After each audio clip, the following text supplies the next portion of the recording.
ভারতের দিল্লি থেকে পুশিন হয়ে আসা পরিবারগুলো এখন কম বেশি সবাই মানবতর জীবনযাপন করছে। অভাব অনটনের কারণে বাংলাদেশের বিভিন্ন জেলার লোকজন একটু সুখের আশায় পরিবারের স্বামী, স্ত্রী ও সন্তান সহ এক দেশ থেকে অন্য দেশে পাড়ি জমান। এই কাফেলায় কুড়িগ্রামের ফুলবাড়ী উপজেলারও শতাধিক পরিবারও ভারতে গিয়েছিলেন। অনেকে দালালের কথায় ভালো কাজের আশায় সেখানে গিয়ে ভালো কোনো কাজ না পেয়ে দিল্লি সহ বিভিন্ন রাজ্যে ইটভাটা, কারখানা ও ব্যবসা প্রতিষ্ঠানে শ্রমিকের কাজ করে যাচ্ছেন। কিন্তু ৫ আগস্টের পট পরিবর্তনের পর পুশ ইনের মতো ঘটনায় এইসব মানুষের স্বপ্ন ভেঙে গেছে চুরমার হয়ে। বিস্তারিত প্রতিনিধি মোস্তাফিজুর রহমানের জাহাঙ্গীরের পাঠানো তথ্যচিত্রের ডেস্ক রিপোর্টে। সীমান্ত শুধু কাঁটাতারের বেড়া নয়, এটি প্রতিবেশী দেশের প্রতি বিশ্বাস এবং আস্থার প্রতীকও। কিন্তু সাম্প্রতিক সময়ে ভারত সেই আস্থার রীতি ভেঙে দিয়েছে।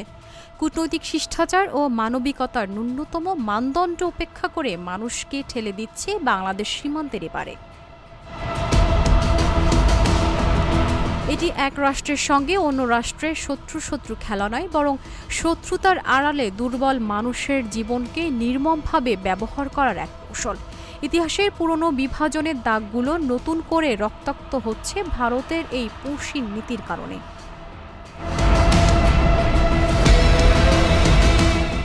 শূন্য হাতে এক কাপড়ে এপারে ফেরত আসতে বাধ্য হয়েছেন অনেক পরিবার।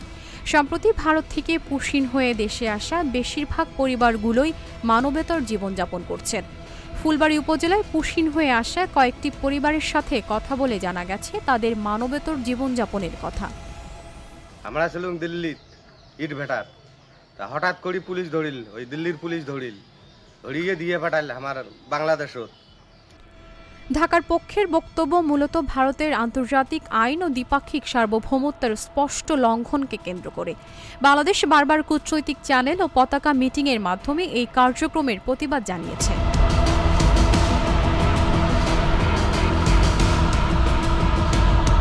এলাকাবাসী জানান, যারা এতদিন অভাবের কারণে ভারতের দিল্লিতে কাজ করে আসছেন তাদেরকে হঠাৎ করে রাতের অন্ধকারে খালি হাতে বাংলাদেশের সীমানা পার করে দিয়েছে বিএসএফ। সহায় সম্বলহীন পরিবারগুলোর পাশে এখন বাংলাদেশ সরকার সহায়তার হাত বাড়িয়ে দেবে এমন প্রত্যাশা তাদের। আমরা দিল্লি থেকে এসেছি ৯ জন, একটা ঘরেতে বাচ্চা নিয়ে খুব কষ্টতে আছি। বাড়ি এসে একটা ঘর তুলছি, আমার তো কোনো আর্থিক অবস্থা নাই। উপজেলা সমাজসেবা অফিসারও জানিয়েছেন, পরিবারগুলোর খোঁজ খবর রাখছে প্রশাসন। সরকারের নির্দেশনা এলে সে অনুযায়ী পদক্ষেপ নেওয়া হবে। কুড়িগ্রাম জেলার ফুলবাড়ী উপজেলাধীন ফুলবাড়ী সদর ইউনিয়নের পানিমাছকুটি গ্রামের বাসিন্দা জনাব আমিনুল হক পরিবারের ৯ জন সদস্যকে ভারত থেকে পুশব্যাক করা হয়েছে। যদি তারা কোনো আর্থিক সহায়তার জন্য সমাজসেবা বরাবর আবেদন করে, তাহলে তার আবেদনপত্র আমরা বরাদ্দ সাপেক্ষে বিবেচনা করব। দক্ষিণ এশিয়ার অস্থির ভূ রাজনৈতিক পরিবেশে ভারত ও বাংলাদেশের সীমান্ত, যা প্রায় ৪,০৯৬ কিলোমিটার দীর্ঘ এবং বিশ্বের অন্যতম সামরিকায়িত সীমান্ত হিসেবে পরিচিত, সাম্প্রতিক মাসগুলোতে বিতর্ক ও উত্তেজনার কেন্দ্রবিন্দুতে পরিণত হয়েছে। গত বছর আগস্টে বাংলাদেশে অন্তর্বর্তী সরকার গঠনের পর এই কার্যক্রম বিশেষ রাজনৈতিক তাৎপর্য লাভ করেছে।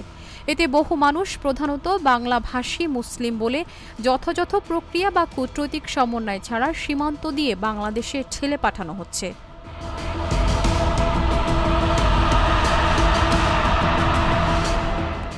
ভারত বাংলাদেশ সীমান্তে পুশিন কার্যক্রম শুধু অভিবাসন নয়, এটি দ্বিপাক্ষিক সম্পর্ক, আন্তর্জাতিক আইন ও দুর্বল জনগোষ্ঠীর মানবাধিকারের উপর গভীর প্রভাব ফেলছে।